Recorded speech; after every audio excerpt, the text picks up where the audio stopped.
On va donc voir comment faire des ombres projetées dans Photoshop, des ombres sérieusement, hein, pas le truc pourri qu'on fait d'habitude avec l'incrustation couleur noire. Non, un truc sérieux. Alors pour ça, évidemment, il faudrait... en fait, l'ombre projetée, je vais la mettre, dans mon cas, devant l'arbre, hein, comme si la lumière venait de l'arrière.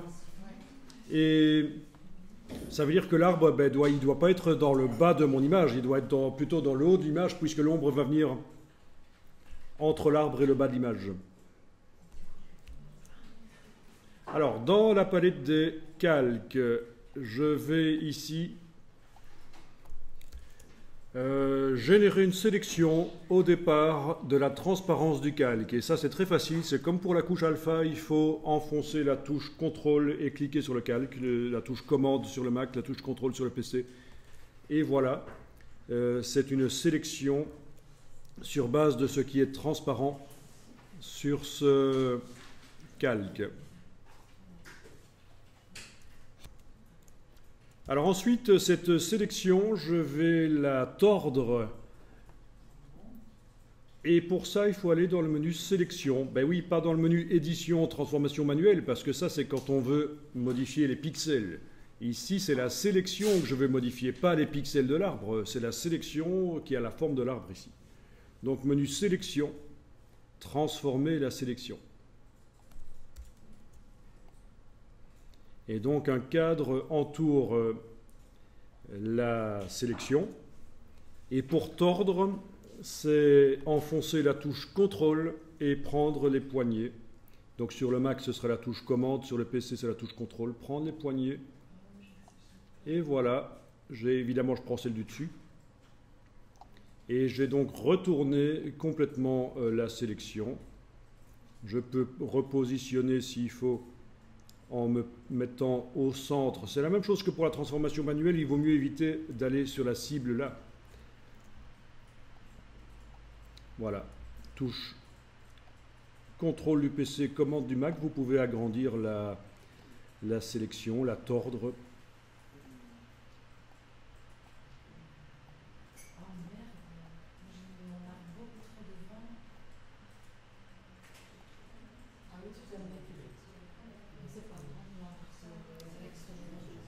Bon, ben quand c'est bon, vous cliquez sur le petit V là au-dessus pour valider la transformation de la sélection. Et voilà. Voilà à quoi ça ressemble. Voilà, vous avez donc la sélection qui a été tordue. Alors, on va la mémoriser au cas où, hein, si jamais on faisait une gaffe et qu'on la perdait. Donc, sélection mémorisée, OK. Ça veut dire qu'elle est en tant que couche alpha dans la palette des couches, j'ai même pas besoin d'aller vérifier. Je peux enregistrer le fichier sur le disque dur, c'est une autre manière de... Ben oui, puisque j'ai mémorisé la sélection en tant que couche alpha, j'aime autant l'inscrire dans le fichier sur le disque dur maintenant. Alors, je vais créer un calque vide. Je clique sur le bloc de feuilles dans la palette des calques. Voilà un calque vide. Et ce calque vide, je vais le remplir dans la zone qui est actuellement sélectionnée. Je vais remplir ça de noir. Donc, ça va être édition, remplir avec noir. En mode normal, 100%. Donc, je vous rappelle que juste avant, je viens de créer un calque vide en cliquant sur le bloc de feuilles. Voilà un calque vide et je fais édition, remplir avec noir. Normal, 100%. C'est ce qui est sélectionné là qui va se remplir. Voilà, j'ai donc une espèce d'ombre d'arbre.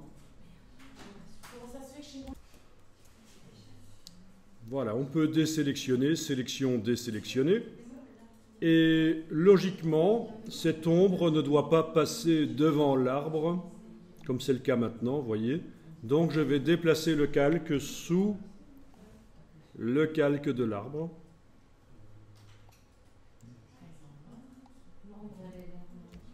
OK.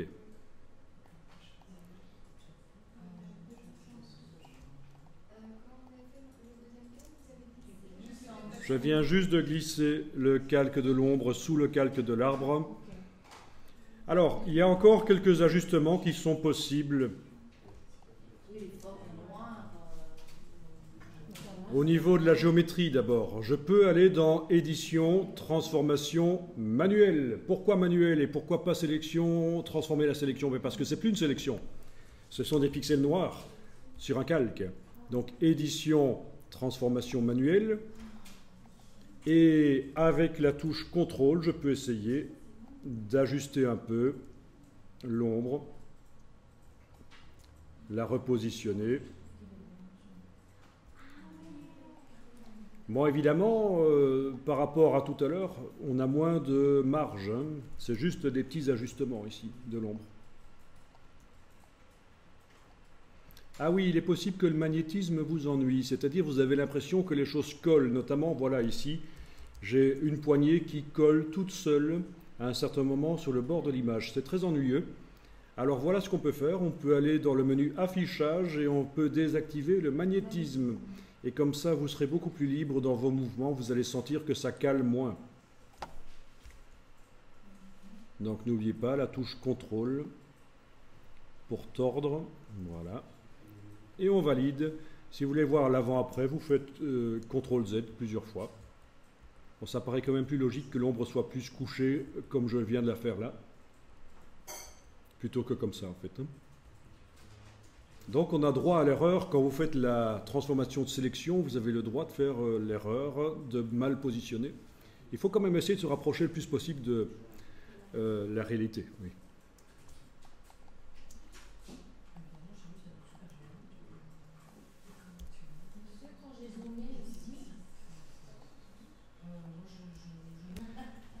Donc, quand vous tordez l'ombre par édition transformation manuelle avec la touche contrôle du PC ou commande du Mac, vous évitez absolument qu'il y ait une sélection active. Il n'y a pas besoin de sélection active pour faire ça en fait. Hein. Si vous voyez des petits pointillés là, ça va vous ennuyer, ça va laisser des traces, ça va faire quand vous allez bouger l'arbre, ça va laisser des traces là où il était avant. Donc vous voyez que j'ai pas de pointillés, j'ai pas fait de sélection avant de faire ça. Pas besoin, puisque l'ombre est seule sur son calque. Je n'ai pas besoin d'indiquer que je veux travailler sur elle. Il suffit que je clique sur le calque, je travaille sur elle. Voilà. Mais j'ai juste pas compris pourquoi. Donc, pour répondre à ta question, ça veut dire que normalement le tronc de l'arbre doit déborder sur l'ombre, et donc l'ombre est sous l'arbre dans l'empilement en fait. Hein. Mais dans ce cas-ci, ça ne pose pas un problème énorme.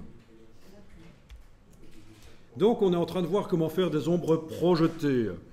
Alors bien entendu, j'ai la possibilité de modifier, une fois que j'ai validé la transformation manuelle, bien sûr, avec un petit V là au-dessus, j'ai la possibilité de modifier l'opacité de l'arbre. Donc je peux aller sur le curseur ici, opacité, et je vais pouvoir donc diminuer l'opacité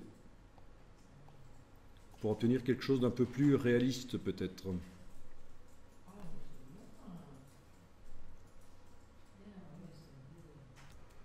Bon, mais ici je vais mettre à 100% parce que vous voyez que l'opacité, ça joue sur la totalité de l'ombre. Mais peut-être que l'ombre qui est éloignée de l'arbre là, c'est normal qu'elle ait cette intensité-là parce qu'elle est parasitée par la lumière ambiante. Mais quand elle est proche du tronc, elle doit être plus dense, elle doit être plus noire.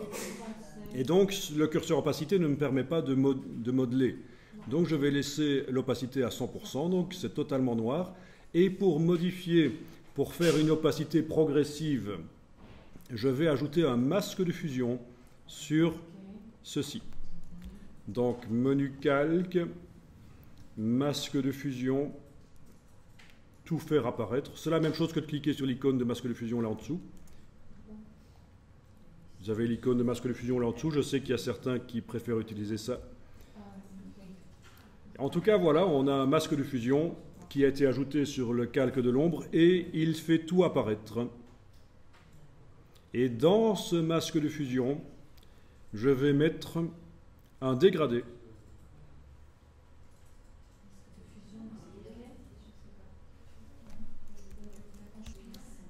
Vous vérifiez que vous êtes bien en train de travailler sur le masque de fusion, c'est lui qui est encadré sur ce calque-là.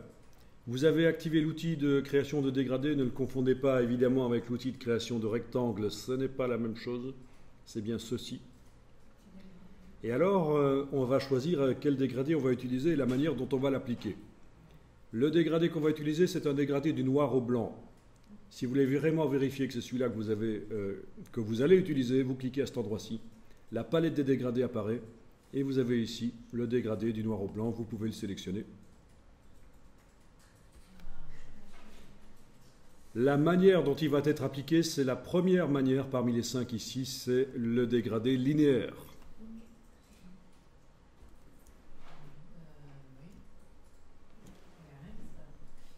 Ben, il n'y a rien qui se passe parce qu'on n'a pas encore mis le dégradé, on est en train de préparer le brol.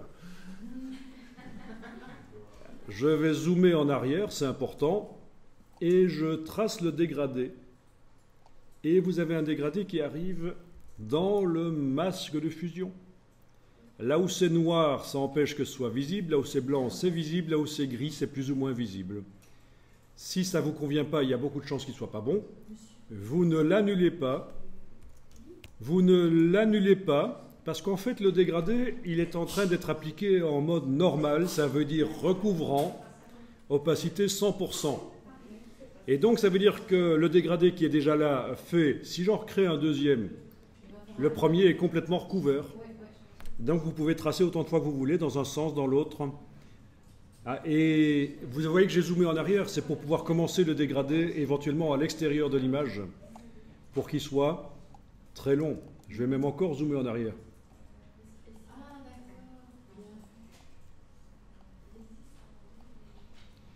Donc voilà, on y va progressivement, on essaye jusqu'à ce qu'on trouve le bon dégradé.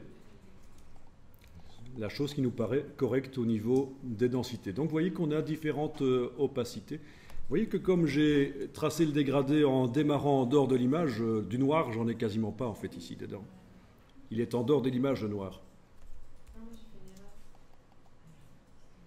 Donc c'est pour amener une nuance, du modelé dans l'image. Alors évidemment, là, si vous avez fait des études en graphisme, si vous avez fait du dessin, ça va vous aider parce que vous allez sentir ce qu'est le dégradé correct, l'ombre correcte. Bien.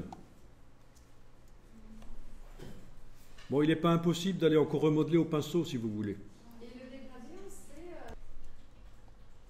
Donc, en ayant votre masque ici encadré, vous pouvez encore prendre le pinceau et aller dessiner en noir et en blanc. Là, je vais dessiner en noir au gros pinceau flou. Et vous voyez que je peux donc amener une tache noire dans le masque et empêcher que l'ombre soit visible à certains endroits. Mais c'est un peu fort, j'annule. Je vais peut-être dessiner en noir, mais avec une opacité réduite. Voilà. Et là, je peux aller modeler. Si je jugeais que c'était trop sombre à cet endroit-là, je peux aller modeler. Bah oui, hein, évidemment. Voilà. Si je veux que l'ombre soit plus visible, je vais devoir dessiner en blanc. C'est logique, puisque ce qui est blanc dans le masque, c'est ce qui fait apparaître, et ça va faire apparaître mon ombre qui est super foncée ici. Donc si je dessine en blanc dans le masque, ça assombrit l'ombre.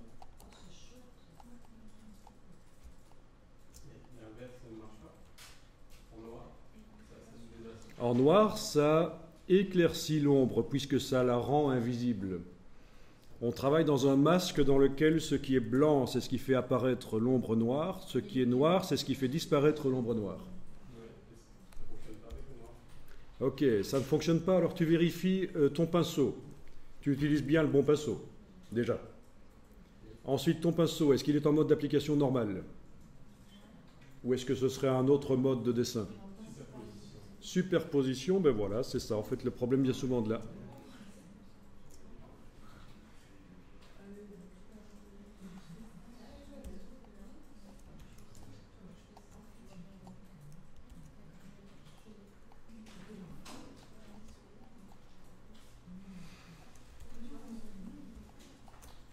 Ok. Alors, il manque encore quelque chose pour que l'ombre soit réaliste. On a fait en sorte qu'au fur et à mesure qu'elle s'éloigne de l'arbre, elle soit plus claire, mais il faut aussi qu'elle devienne plus floue.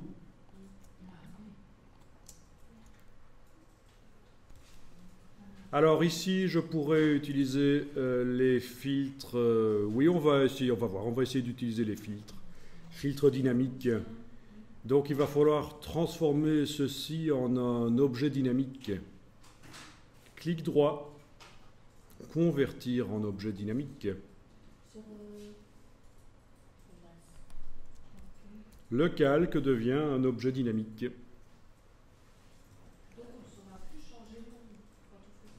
Si on saura encore changer l'ombre, je vous montre après.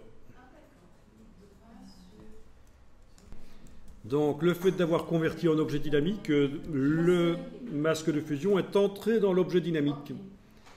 Ça veut dire que si je veux le modifier, il faudra que j'ouvre l'objet dynamique, et ça on va en parler un peu plus tard.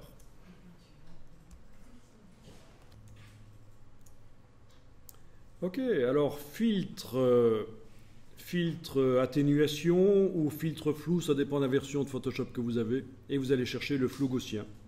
Et vous allez mettre un flou gaussien sur l'arbre. Voilà, on voit que ça paraît un peu plus réaliste d'avoir une ombre un peu floue comme ça. Je vais exagérer l'effet ici pour qu'on voit bien que c'est du flou. Voilà, ok. Et vu que j'ai appliqué ça sur un objet dynamique, le flou peut être désactivé.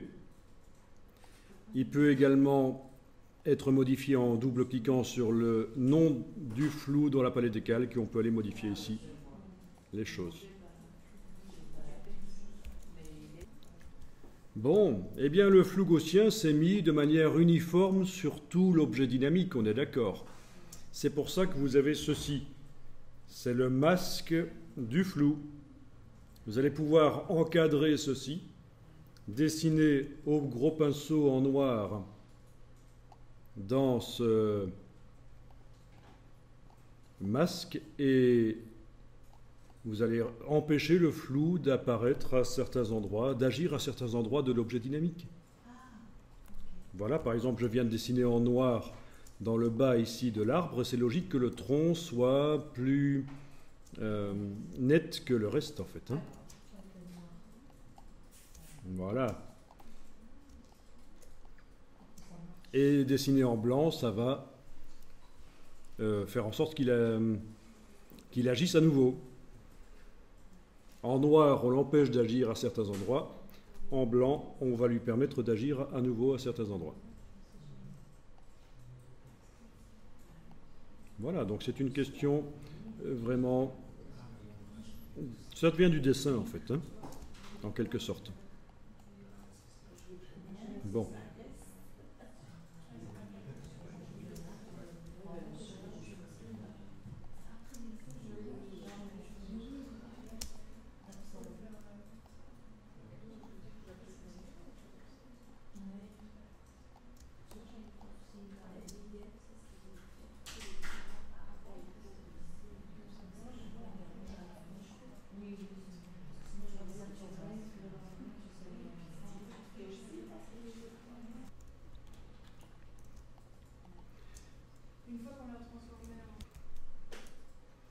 Alors, vous avez encore la possibilité de modifier l'opacité de l'objet dynamique, mais ce sera uniquement pour le rendre plus transparent, globalement.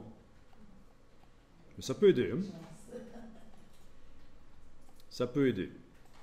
Si vous voulez revenir au modelage du masque de fusion, il va falloir double-cliquer sur l'objet dynamique et ça va s'ouvrir dans une nouvelle fenêtre. Donc je double-clique sur l'objet dynamique. OK. Et ça s'est ouvert dans une nouvelle fenêtre. Qu'est-ce que je retrouve? Ben, mon ombre avec son masque de fusion. Bon, faites ça déjà, double-cliquez dessus et puis je vous explique juste maintenant la suite. Alors, le principe, c'est ça. Quand on double-clique sur un objet dynamique, il s'ouvre dans une nouvelle fenêtre. Alors, pour la suite, je vais faire en sorte que la fenêtre qui contient mon arbre et mon désert et cette fenêtre-ci soient visibles côte à côte. Je vais donc devoir m'arranger pour les avoir côte à côte. Vous utilisez la fonction, si vous voulez, fenêtre réorganisée. tout affiché dans des fenêtres flottantes. En tout cas, voilà, il faut avoir à la fois l'image du désert visible et l'image de l'ombre ici visible.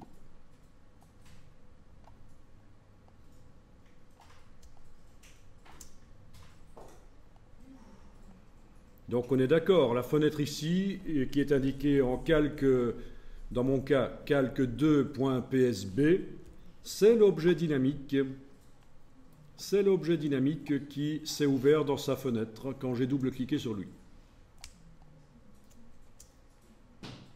Et à gauche, là, c'est le photomontage avec le désert et l'arbre et son ombre.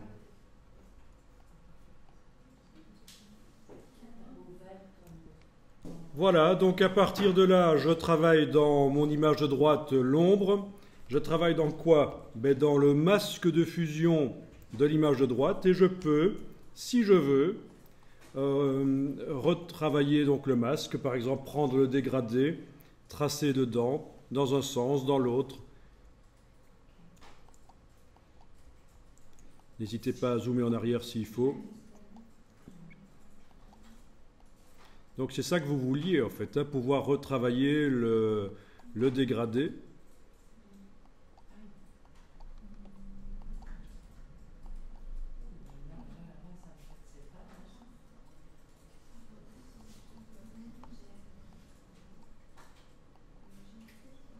Ok.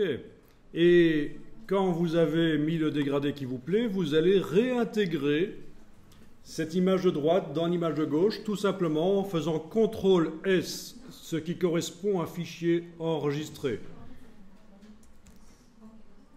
Et voilà. Ça ne vous plaît pas, vous continuez le dégradé, CTRL-S, et vous voyez ce que ça donne à chaque fois dans l'image d'à côté. C'est ça le principe de l'objet dynamique. On double-clique sur lui, il s'ouvre dans une fenêtre à part, et pour le réintégrer, une fois que vous l'avez modifié, vous faites CTRL-S. Et comment on revient en arrière? On n'aime pas.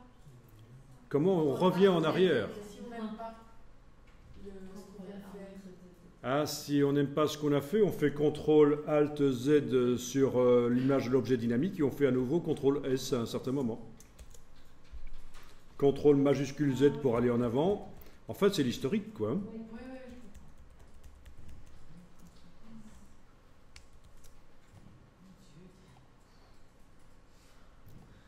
Bon. Mais disons que aller en arrière, c'est pas si évident que ça. Voilà, voilà. Donc, vous avez la totale. Vous avez une ombre avec un dégradé. Donc, elle est parasitée par la lumière ambiante. C'est logique. Vous avez un flou sur l'ombre.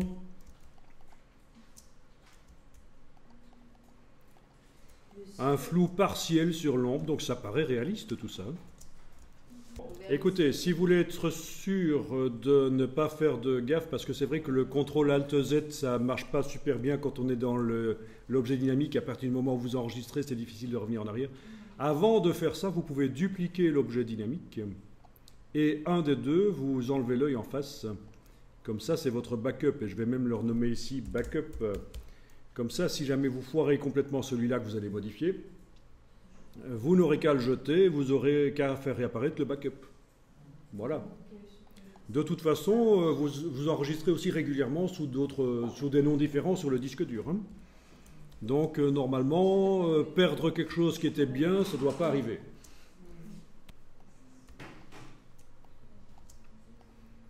Donc, pour la suite, voyons.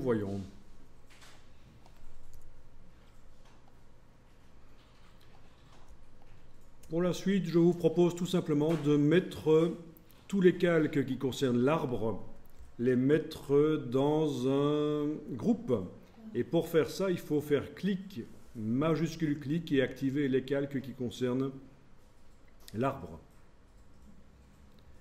Et ensuite, une fois que vous les avez sélectionnés comme ça dans la palette des calques, par clic, majuscule clic, vous demandez à Photoshop de les mettre dans un groupe.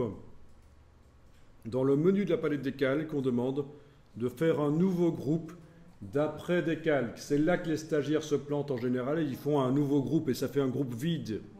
Non, je veux mettre... Un nouveau groupe d'après. Je veux que les calques actuellement activés aillent dans le groupe. C'est donc nouveau groupe d'après des calques. Mais Voilà. s'il y a un petit raccourci dans le bas, est-ce que.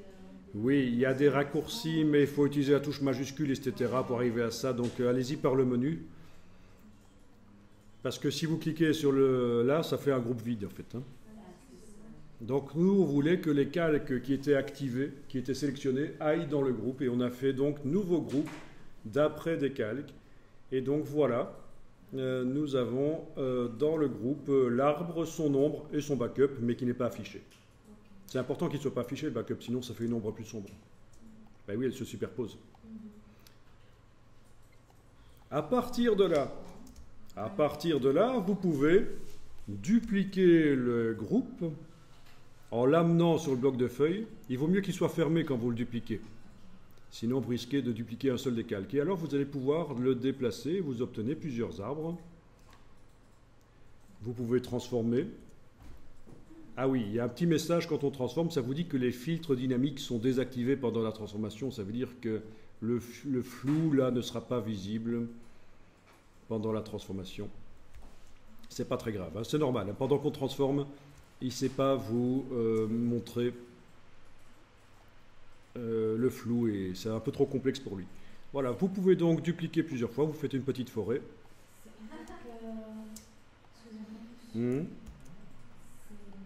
Transformation manuelle. Édition, transformation manuelle. Voilà. Et alors, logiquement, les arbres qui sont le plus au fond doivent être derrière les autres. Hein. Je veux dire, celui-là qui est le plus petit, là-bas au fond, je vais le mettre sous les groupes. Attention, pas dans le groupe. Hein. Il y a une différence. Ça, c'est sous le groupe, ça, c'est dans le groupe. Vous voyez que je déplace le groupe du dessus, il ne faudrait pas qu'il tombe dans un autre groupe. Là, si je lâche à ce moment-là, il tombe dans l'autre groupe. Si je fais ça, il est sous le groupe. Vous voyez la différence, c'est subtil. Hein. Donc, logiquement, les arbres qui sont plus à l'arrière doivent être le plus en bas dans l'empilement des groupes.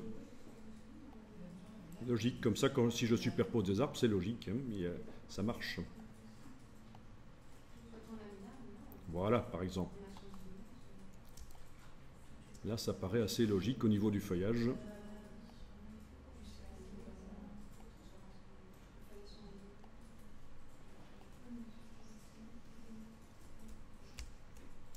Mais pour rajouter chaque fois un arbre, on fait chaque... On va faire copier-coller. Alors, évidemment, il faudrait donner des couleurs différentes aux arbres pour qu'ils aient l'air un peu plus différents. Modifier aussi leur géométrie pour qu'ils n'aient pas l'air d'être tout à fait identiques. Tout ça est possible, mais ça, je vous montre après. Comment on peut modifier la géométrie des arbres pour les rendre un peu différents.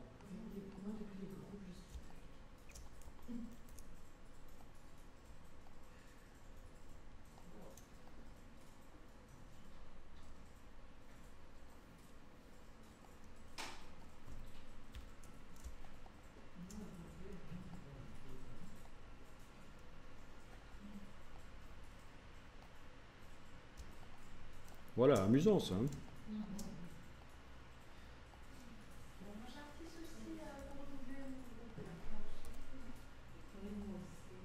Pour dupliquer le groupe, vous avez des soucis. Est-ce que vos groupes sont fermés? Comme ceci. Vous le prenez et vous l'amenez sur le bloc de feuilles. Ça fait une copie. Oui, mais moi j'ai voulu mettre un. Oui. Faites bien attention à ça. Quand vous déplacez un groupe, il ne faudrait pas que vous lâchez le bouton de la souris au moment où vous êtes comme ça. Vous voyez, parce qu'il va tomber dedans. Il faut que ce soit comme ça. La ligne dit qu'on va l'insérer entre deux groupes. Là, il va tomber dans le groupe, là, il va tomber dans le groupe, là, il va tomber dans le groupe, là, il va tomber entre les deux. C'est subtil, la différence. Voilà. Faites attention quand vous déplacez vos groupes à ne pas les faire tomber dans d'autres groupes.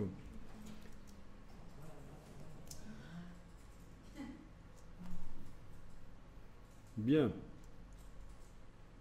Bon, et pour les plus téméraires parmi vous, vous allez pouvoir activer les groupes et les mettre dans un groupe. Haha. Et dupliquer ce groupe, ça veut dire que vous dupliquez 4 arbres d'un coup. Voilà, et on peut déplacer, et ça nous fait des rangées d'arbres. On peut redimensionner. Donc on peut faire des groupes avec des groupes, en fait. Hein. Il n'y a pas de problème.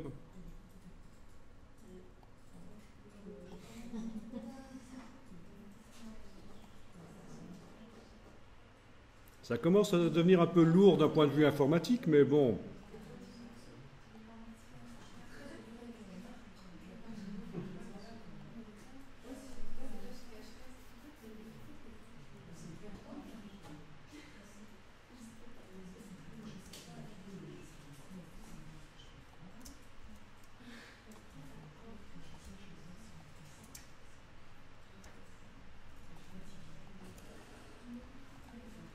C'est le mont des Oliviers, il ne manque plus que Jésus et ses apôtres. Je vous laisse dessiner le petit Jésus.